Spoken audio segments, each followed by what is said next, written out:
ಒಂದಾಗಿ ಪಡೆದೇವೆ ಸ್ವರಾಜ್ಯ ಬಲವಾಗಿ ಮೂಡಿತು ಭಾರತದ ಗಣರಾಜ್ಯ. Now I am request Shanvi and Saujanya to deliver an speech on Republic Day.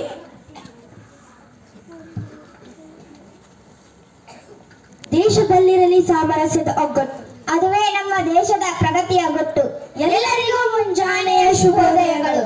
ನಮ್ಮ ದೇಶ ಹಲವು ಮತ ಧರ್ಮಗಳ ರಾಷ್ಟ್ರ, ಅನೇಕತೆಯಲ್ಲಿ ಏಕತೆ ಸಾರಿದ ರಾಷ್ಟ್ರ, ಸರ್ವಧರ್ಮ ಸಮಭಾವದ ರಾಷ್ಟ್ರ, ನಮ್ಮ ಹೆಮ್ಮೆಯ ಗಣತಂತ್ರ ರಾಷ್ಟ್ರ ಎನ್ನುತ್ತಾ ಎಲ್ಲರಿಗೂ 75ನೇ ಗಣರಾಜ್ಯೋತ್ಸವದ ಹಾರ್ದಿಕ ಶುಭಾಶಯಗಳನ್ನು ಕೋರುತ್ತಾ ನಾನು ಸೌಜನ್ಯ ಹಾಗೂ ನನ್ನ ಸ್ನೇಹಿತೆ ಸಾಮಿ ಶಿವಾನಂದ ದೊಡ್ಡಂಬಿಗೆ 5ನೇ ತರಗತಿಯಿಂದ ಗಣರಾಜ್ಯೋತ್ಸವವನ್ನು ಕುರಿತು ಒಂದೆರಡು ಮಾತುಗಳನ್ನಾಡಲು ಬಯಸುತ್ತೇವೆ. ವೇದಿಕೆಯ ಮೇಲೆ ಆಸೀನರಾಗಿರುವ ಮಾನ್ಯ ಅಧ್ಯಕ್ಷರೇ, ಮುಖ್ಯ ಅತಿಥಿಗಳೇ, ಪೂಜ್ಯ ಪ್ರಾಚಾರ್ಯರೇ ಹಾಗೂ ನನ್ನ ನೆಚ್ಚಿನ ಗುರು ವೃಂದದವರೇ ಮತ್ತು ನನ್ನ ಸಹೋದರ ಸಹೋದರಿಯರೇ, ನಿಮಗೆಲ್ಲರಿಗೂ ಗಣರಾಜ್ಯೋತ್ಸವದ ಆರ್ಥಿಕ ಶುಭಾಶಯಗಳು. ಜನನಿ ಜನ್ಮಭೂಮಿಶ್ಚ ಸ್ವರ್ಗಾದಪಿ ಗರೇಶಿ ಎನ್ನುತ್ತಾ ನನ್ನ ದೇಶ ಭಾರತ, ಭಾರತ ಮಾತೆ ನನ್ನ ತಾಯಿ, ನನ್ನ ಹೆಮ್ಮೆ ನನ್ನ ದೇಶ.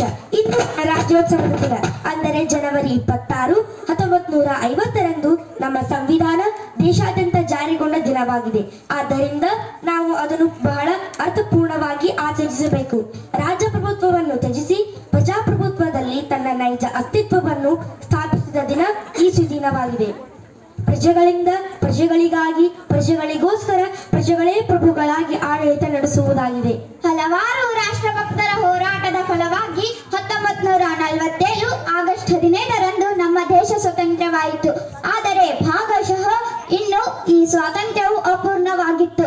ಏಕೆಂದರೆ ಆ ಸಮಯದಲ್ಲಿ ನಮ್ಮ ದೇಶ ಅನೇಕ ಸಮಸ್ಯೆಗಳನ್ನು ಎದುರಿಸುವಂತಾಯಿತು. ಏಕೆಂದರೆ ನಮ್ಮ ದೇಶಕ್ಕೆ ತನ್ನದೇ ಆದ ಯಾವುದೇ ಲಿಖಿತ ಸಂವಿಧಾನವಿರಲಿಲ್ಲ. ಇದನ್ನು ಮನಗಂಡ ಹಿರಿಯ ಸದಸ್ಯರು ಸಂವಿಧಾನ ರಚನಾ ಸಭೆಯನ್ನು ರಚಿಸಿದರು. ಇದರ ಅಧ್ಯಕ್ಷತೆಯನ್ನು ಡಾಕ್ಟರ್ ಬಾಬು ರಾಜೇಂದ್ರ ಪ್ರಸಾದರು ವಹಿಸಿದರು. ಸಂವಿಧಾನದ ಶಿಲ್ಪಿ, ಸಂವಿಧಾನದ ಪಿತಾಮಹ ಎಂದು ಕರೆಯಲ್ಪಡುವ ಡಾಕ್ಟರ್ ಭೀಮ್ ರಾವ್ ಅಂಬೇಡ್ಕರ್ ಅವರು ಕರಡು ಸಮಿತಿಯ ಅಧ್ಯಕ್ಷರನ್ನಾಗಿ ಆಯ್ಕೆ ಮಾಡಿದರು. ಇವರೆಲ್ಲರ ಸತತ ಪ್ರಯತ್ನದ ಫಲವಾಗಿ ನಮ್ಮ ಸಂವಿಧಾನ ರಚನಾ ಕಾರ್ಯವು ನವೆಂಬರ್ 26, 1949ರಂದು ಪೂರ್ಣಗೊಂಡಿತು ಹಾಗೂ ಜನವರಿ 26, 1950ರಂದು ನಮ್ಮ ಸಂವಿಧಾನ ದೇಶಾದ್ಯಂತ ಜಾರಿಗೊಂಡ ದಿನವಾಗಿದೆ. ಭಾರತದ ಪ್ರಜೆಗಳನ್ನು ಆಳುವ ಶಾಸಕಾಂಗ, ನ್ಯಾಯ ಒದಗಿಸುವ ನ್ಯಾಯಾಂಗ ಹಾಗೂ ಭಾರತದ ಜನರಿಗಾಗಿ ಕೆಲಸ ಮಾಡುವ ಕಾರ್ಯಾಂಗ ಹೇಗಿರಬೇಕು, ಯಾವೆಲ್ಲ ನೀತಿ ನಿಯಮಗಳು ಹಾಗೂ ಕಟ್ಟಳೆಗಳನ್ನು ಪಾಲಿಸಬೇಕು ಎಂಬೆಲ್ಲ ನೀತಿ ನಿಯಮಗಳನ್ನು ಹಾಕಿಕೊಟ್ಟ ಸೂಚನೆಗಳ ಸಮಗ್ರ ಮಾಹಿತಿಗಳ ಗುಚ್ಛವೇ ನಮ್ಮ ಸಂವಿಧಾನ. 100 ವರ್ಷಗಳ ಗುಲಾಮಗಿರಿಯ ಅತಂತ್ರದಲ್ಲಿ ನಾವು ಸ್ವತಂತ್ರ ಪಡೆದು ಗಣತಂತ್ರಕ್ಕೆ ಕಾಲಿಟ್ಟಿದ್ದೀವಿ. ಆದ್ದರಿಂದ ಈ ದಿನವನ್ನು ನಾವು ನಿಷ್ಠೆಯಿಂದ ಆಚರಿಸುವುದು ಪ್ರತಿಯೊಬ್ಬ ಭಾರತೀಯ ಆದ್ಯ ಕರ್ತವ್ಯವಾಗಿದೆ. ಸಾವಿರಾರು ಜಾತಿಗಳು, 100 ಭಾಷೆಗಳು, 16 ಮತ ಧರ್ಮಗಳಿಂದ ತುಂಬಿಕೊಂಡಿದ್ದ ಭಾರತವು ಸರ್ವರಿಗೂ ಸ್ವಾತಂತ್ರ್ಯ, ಸಮಾನತೆ, ಏಕತೆ, ಭ್ರಾತೃತ್ವ ಹೀಗೆ ಅನೇಕ ಉತ್ತಮ ಮೌಲ್ಯಗಳಿಂದ ಕೂಡಿದ ಅತ್ಯಮೂಲ್ಯ ಸಂವಿಧಾನವಾಗಿದೆ. ಭಾಷೆ ಬೇರೆಯಾದರೇನು, ಭಾವ ಒಂದೇ.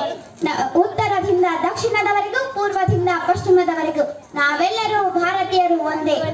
ನನ್ನ ದೇಶ, ನನ್ನ ಜನ, ನನ್ನ ಮಾನ ಪ್ರಾಣ ಘನ, ತೀರಿಸುವೆನು ಅದರ ಋಣ ಈ ಒಂದೇ ಜನ್ಮದಿ, ಈ ಒಂದೇ ಜನ್ಮದಿ ಎನ್ನುತ್ತಾ ಸ್ನೇಹಿತರೆ, ಈ ಒಂದು ಪೂರ್ಣ ಸ್ವರಾಜ್ಯದ ದಿನದಂದು ನಾವೆಲ್ಲರೂ ಒಂದು ಪ್ರತಿಜ್ಞೆ ಮಾಡೋಣ.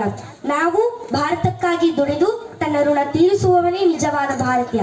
ಆದ್ದರಿಂದ ಕ್ರೀಡೆ, ಸಾಹಿತ್ಯ, ನೃತ್ಯ, ಕೃಷಿ ಹಾಗೂ ರಾಜಕೀಯ ಕ್ಷೇತ್ರಗಳಲ್ಲಿ ನಮ್ಮ ಭಾರತದ ವಿಜಯ ಪತಾಕೆ ಹಾರಿಸೋಣ. ಇದನ್ನು ಬರೇ ಬಾಯಿ ಮಾತಿನಲ್ಲಿ ಅಲ್ಲ, ನಮ್ಮ ಜೀವನದಲ್ಲಿ ಅಳವಡಿಸಿಕೊಂಡು ಜೀವನ ಸಾಧಿಸೋಣ. ಇಂದಿನ ಮಕ್ಕಳೇ ಮುಂದಿನ ಪ್ರಜೆಗಳು ಎನ್ನುವಂತೆ ನಾವೆಲ್ಲರೂ ಇಂದಿನಿಂದಲೇ ಹಿರಿಯ ಆದರ್ಶ ವ್ಯಕ್ತಿಗಳ ಮಾರ್ಗದಲ್ಲಿ ಸಾಗಿ ಉತ್ತಮ ವ್ಯಕ್ತಿಗಳಾಗೋಣ. ದೇಶ ಪ್ರೇಮದಿಂದ ದೇಶ ಗರಿಮೆಯನ್ನು ಎತ್ತಿ ಹಿಡಿಯೋಣ. ಸರ್ವೋಚ್ಚ ಕಾನೂನಾದ ಸಂವಿಧಾನವನ್ನು ನಾವು ಗೌರವಿಸೋಣ, ಅದರ ಹಕ್ಕುಗಳನ್ನು ಸ್ವೀಕರಿಸೋಣ ಹಾಗೂ ಅದರ ಕಾರ್ಯಗಳನ್ನು ಪಾಲಿಸೋಣ ಎನ್ನುತ್ತಾ ಕೊನೆಯದಾಗಿ ಒಂದು ಮಾತನ್ನು ಹೇಳುತ್ತೇವೆ.